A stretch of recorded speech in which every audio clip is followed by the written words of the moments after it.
सभी साथियों को नमस्कार। ज्योतिष विज्ञान के कार्यक्रम में मैं किशोर नाथ झा आप सबका हार्दिक अभिनंदन करता हूं। मित्रों, आज बात करेंगे पिशाच योग के बारे में।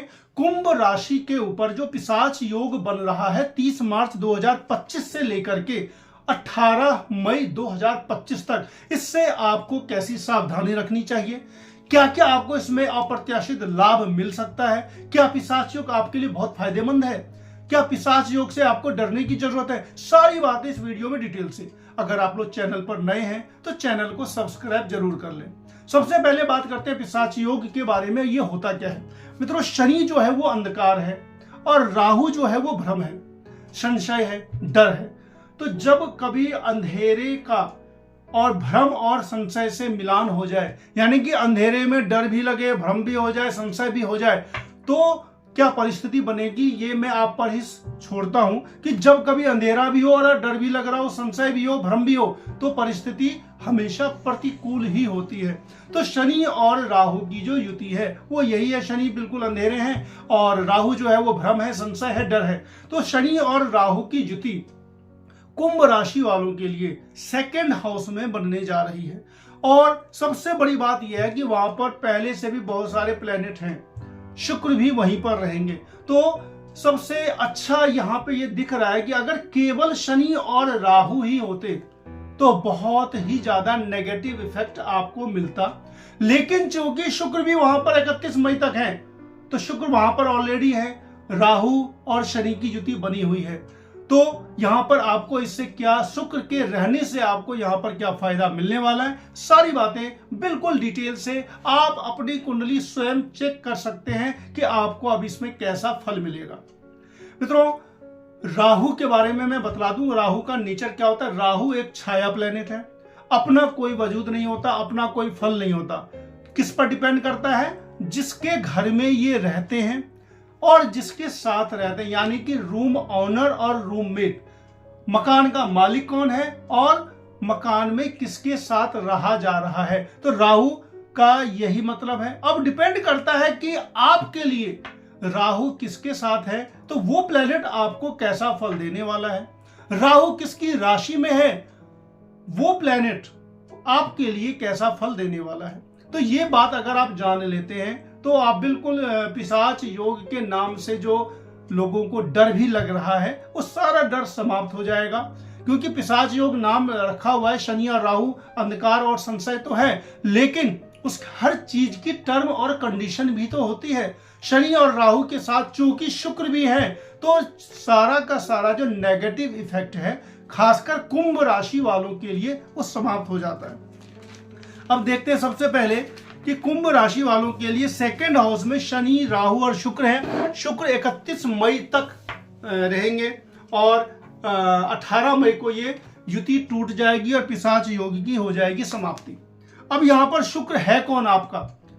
शुक्र कौन है? तो शुक्र आपका है 4th हाउस का लॉर्ड और 9th हाउस का लॉर्ड। अपनी कुंडली आप खुद देख सकते हैं, क्योंकि आपका कुंभ राशि है तो 11 नंबर हो गया, तो चौथे घर में आपका 2 नंबर आता है, 9वें घर में आपका 7 नंबर आता है। 2 और 7 का मालिक होता है शुक्र। और शुक्र के साथ एक अच्छी बात यह है कुंभ राशि वालों के लिए कि शुक्र जो होते हैं वो केंद्रेश भी और त्रिकोणेश भी, यानी कि केंद्र का भी मालिक और त्रिकोण का भी मालिक। जब कभी कोई प्लेनेट केंद्र और त्रिकोण दोनों का मालिक हो जाए तो वो बहुत ही ज्यादा पूरी कुंडली के अंदर सबसे बोनाफाइड प्लेनेट हो जाते हैं। तो शुक्र आपके लिए बोनाफाइड प्लेनेट है। जीवन में सबसे अच्छा फल देने वाली स्थिति शुक्र की ही दशा में आती है।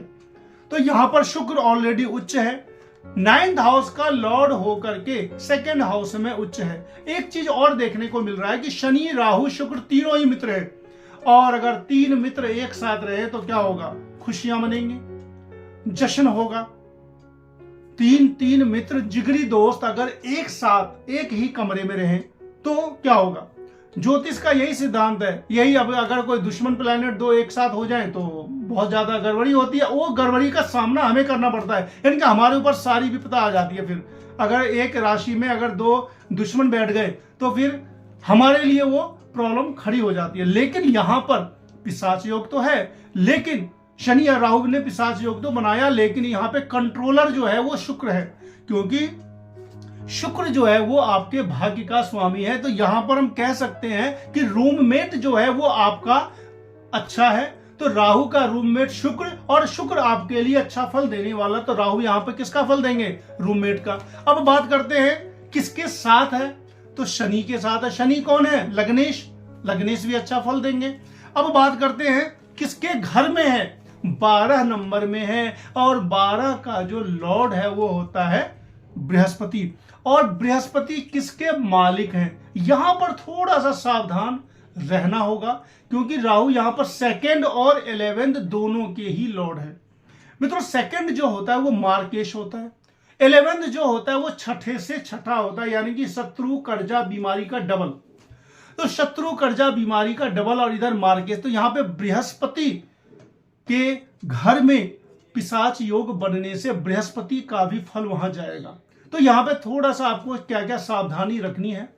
स्वास्थ्य पर ध्यान रखें, आपको स्वास्थ्य पर पूरी तरीके से अच्छी तरीके से ध्यान रखना। मेन एक वही चीज आ रहा है, शत्रुओं से सावधान रहे, अनावश्यक आपको लड़ना नहीं है, और अनावश्यक किसी भी प्रकार की डील करने से पहले अच्छी तरीके से सोच ले, ताकि कर्ज में ना फंसे। ये 3 चीजें बस जो मैंने आपको बतलाई, इसमें नेगेटिव आ रहा है। अदरवाइज शुक्र के वजह से आपका यहाँ पे तो भाग्योदय भी होगा। भाग्योदय किसे कहते हैं? जिस चीज के लिए आप प्रयासरत थे वो चीज आपको नहीं मिल रही थी, तो वहां पर वो चीज आपको भाग्योदय देती है। वैसे भी शनि देव की 7.5 का 3रा चरण चलेगा 30 मार्च 2025 से, और कुंभ राशि वालों के लिए दूसरा चरण बहुत ही ज्यादा खराब होता है। और आपने ये फेस किया भी होगा कि पिछले 2.5 साल से खास करके आपका जो नौकरी से संबंधित जो मामला था वो बहुत बुरी तरीके से बिगड़ा हुआ था। बिजनेस से संबंधित मामला बहुत बुरी तरीके से बिगड़ा हुआ था। इसका कारण भी बतला देता हूं, क्योंकि अभी आपका शनि लग्न में ही है, वो तो जाएंगे ना 30 मार्च को। तो 10th हाउस पर 10वीं दृष्टि पड़ती है, और 10th हाउस में नंबर कितना आता है? 8।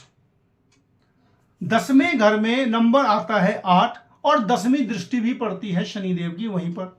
और 8 नंबर जो होता है वो मंगल की राशि का होता है, और शनि और मंगल में शत्रुता है। फिर से वही कंडीशन हो जाती है कि शनि अगर शत्रु के साथ रहे या शत्रु के घर पे दृष्टि दें तो उस घर का विनाश करते हैं। तो 10th हाउस में चूंकि नौकरी का भाव है, बिजनेस का भाव है, आपके प्रमोशन का भाव है, आप जहां काम करते हैं वहां के माहौल का भी भाव है, आपके विद्याजनित यश का भी भाव है, आपका जो कुछ रिजल्ट किसी भी चीज में जो अच्छा आता है उसका भी भाव है। तो यहाँ पे ये सारी चीजें शनि ने डैमेज करके रखी। लेकिन अब क्या होगा? शनि चले जाएंगे 2nd हाउस में, और वहां से 10th हाउस से रिलेशन समाप्त हो जाएगा। तो यहाँ पे शनि आपको काफी अच्छा फल देने वाले हैं। और शनि और राहु की युति पिशाच योग में शुक्र की एंट्री आपके लिए बहुत ही ज्यादा शुभ फल देने वाली है। अभी भी आपको 2.5 साल तक 7.5 है। आपको हनुमान जी की आराधना हर हाल में करते रहनी चाहिए। ओम शम शनिश्चराय नमः 108 बार आप जाप करते रहें। दशरथ कृत शनि कवच या स्तोत्र जो है वो आप करें। अगर आपके पास नहीं है तो आप मेरे नंबर पे व्हाट्सअप कर दें कि हमें शनि स्तोत्र चाहिए, मैं आपको उसकी PDF और ऑडियो भी भेज दूंगा। और इतना आप करते रहें। और घर के अंदर अभी भी आपको 2.5 साल चूंकि 7.5 है, तो आपको क्या करना होगा? काले घोड़े के नाल को घर में लगा करके उसको गंगा जल से धो के दीवार में आप लगा दें, और धूप अगरबत्ती आरती जो होती है, अगर आप घर में सब रूम में घूमते हैं तो अगरबत्ती आरती दिखाते रहें। इससे क्या होगा? शनि देव का जो नेगेटिव इफेक्ट है आपके घर पे कम से कम आएगा। आप देखेंगे घर के अंदर का क्लेश तो एकदम से ही मिट जाता है। और घर में एक प्रतिदिन एक आदत बना ले कि कम से कम 1 या 2 कपूर की आप आरती जरूर करें, और वो आरती लेके आप पूरे घर में घूम जाएं। इससे क्या होगा? घर के अंदर की जो भी नेगेटिव एनर्जी है, जो क्लेश है, वो सब कुछ समाप्त हो जाएगा। मित्रों, लाइक शेयर सब्सक्राइब जरूर करें। मिलते हैं फिर अगले वीडियो में, तब तक के लिए नमस्कार।